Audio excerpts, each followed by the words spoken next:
portal worlds, even if the folks in Gatlin didn't know it. Lena had claimed herself both light and dark and split the 17th Moon. A battle between demons and casters had ended in death on both sides and opened a crack in the order of things the size of the Grand Canyon. What Lena had done was the caster equivalent of smashing the 10 Commandments. I wondered what the folks in Gatlin would think about that, if they'd ever know. I hoped they wouldn't. This town used to make me feel claustrophobic, and I hated it. Now it felt more like something expected, something I would miss someday. And that day was coming. No one knew that better than I did. Sugar and salt and kicks and kisses. The girl I loved had come back to me and broken the world. That's what actually happened this summer. We'd seen the last of hamburger soup and peach pie and tire swings, but we'd seen the start of something too. The beginning of the end of days. September 7th. Lincubus.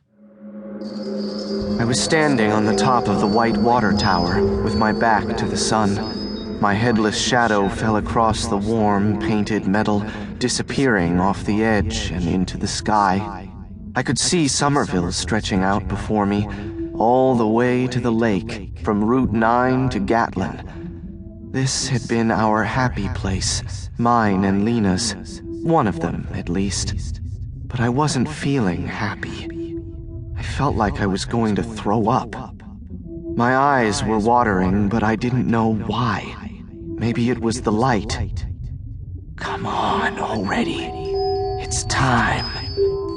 I clenched and unclenched my fists, staring out at the tiny houses, the tiny cars, and the tiny people, waiting for it to happen. The dread churned in my stomach, heavy and wrong. Then the familiar arms slammed into my waist, knocking the air out of me and dragging me down to the metal ladder. My jaw hit the side of the railing, and I stumbled. I lurched forward, trying to throw him off. Who are you?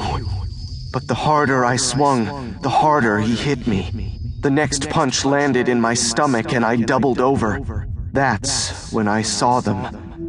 His black chucks.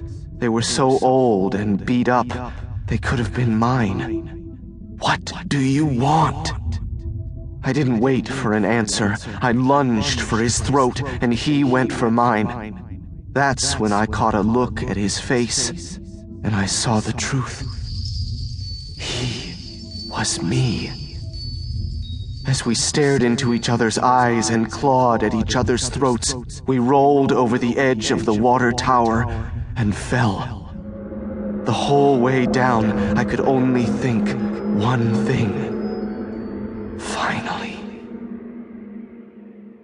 My head hit the floor with a crack, and my body followed a second later, the sheets tangled around me.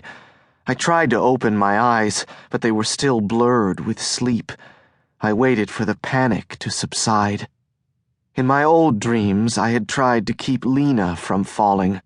Now I was the one falling. What did that mean? Why did I wake up feeling like I'd already fallen? Ethan Lawson Wate, what in our sweet Redeemer's name are you doing up there?